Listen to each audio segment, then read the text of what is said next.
Hello there. I am Mick Valentino. I am a reporter for the Agora and a member of the GSA, and I am speaking to Spencer Lyke. and Elizabeth Bradley. so I have a couple questions for the both of you, and I'll start off with what created the cause for the need for this timeline?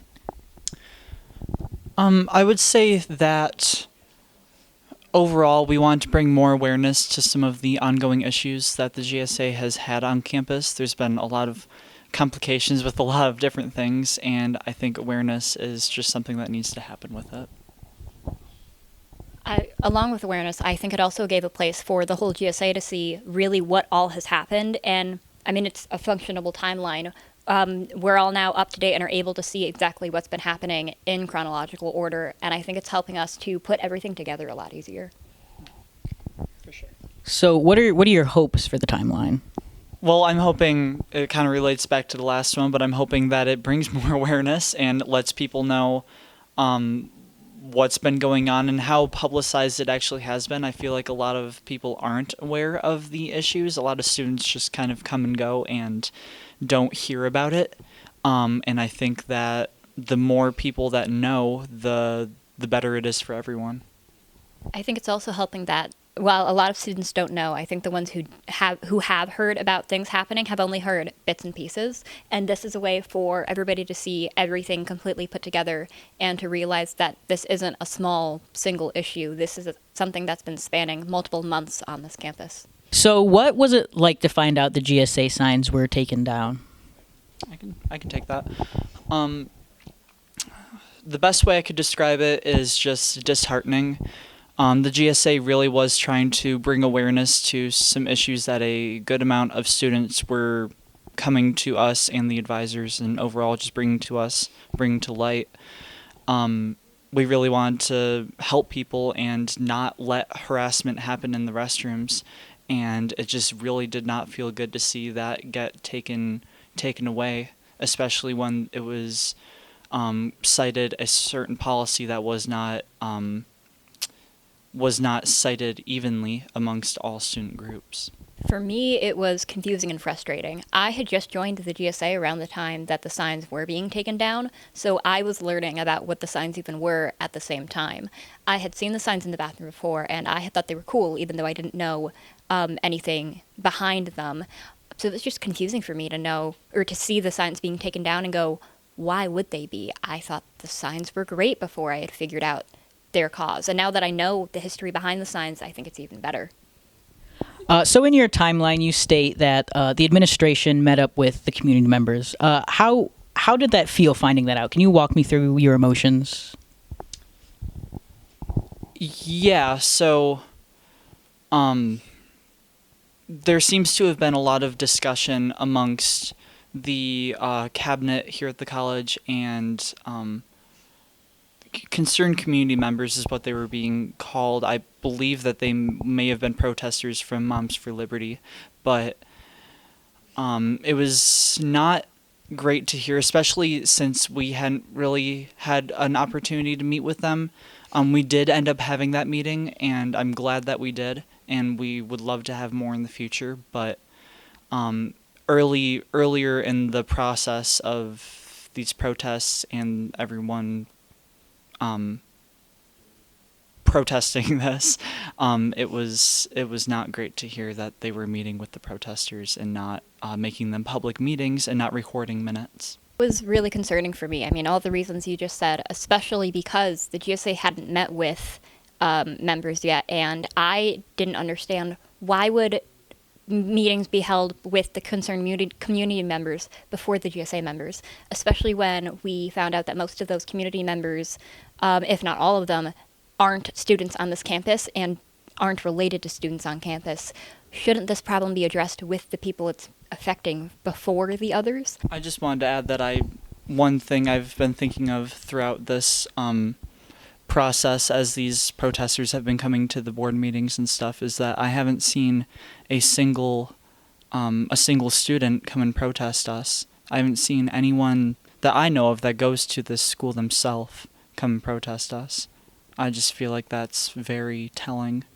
So you mentioned Moms for Liberty. Is it? Can you just tell me what that is really quickly?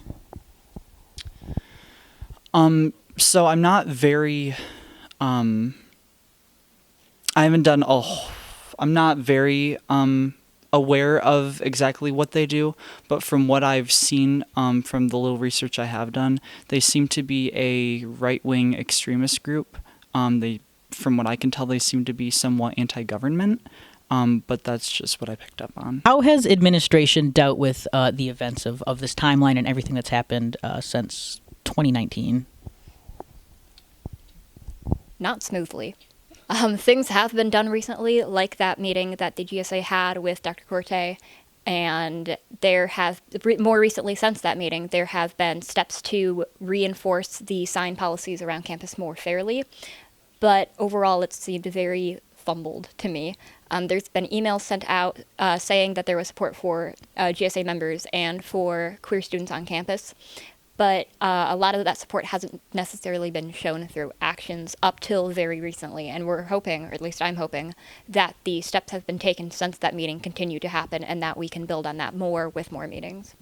To be honest, I am very happy about the steps that have been taken recently. I know at first we kind of felt like we were having a struggle with it. We didn't seem like we were getting our message through throughout this entire process. The GSA as a whole, but especially me personally, I've been making a real effort to see all sides of the story, and I just felt like we weren't being heard, we weren't being represented as we should have been.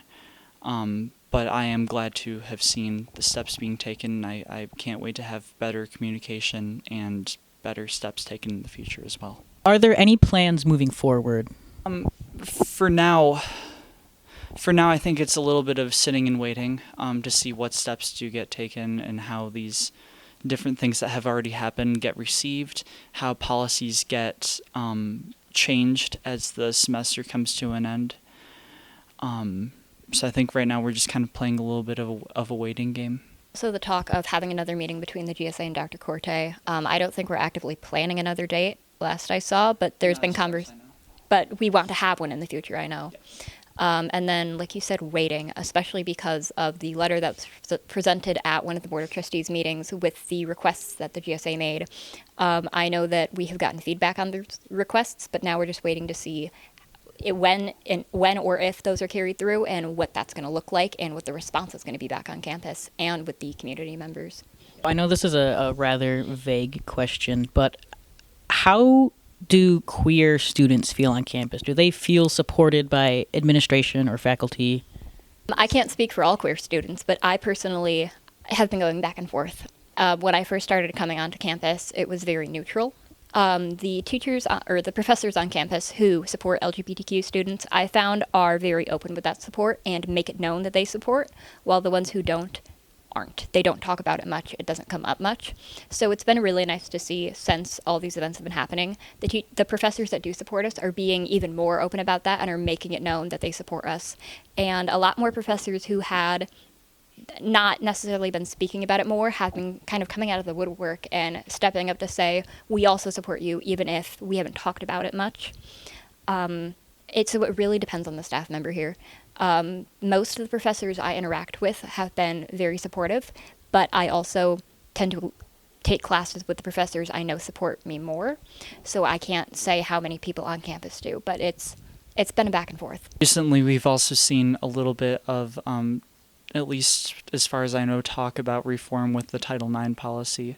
I know previously that hasn't always been a perfect process for everyone that's tried to use that system, and so I'd love to see how that reform ends up coming through.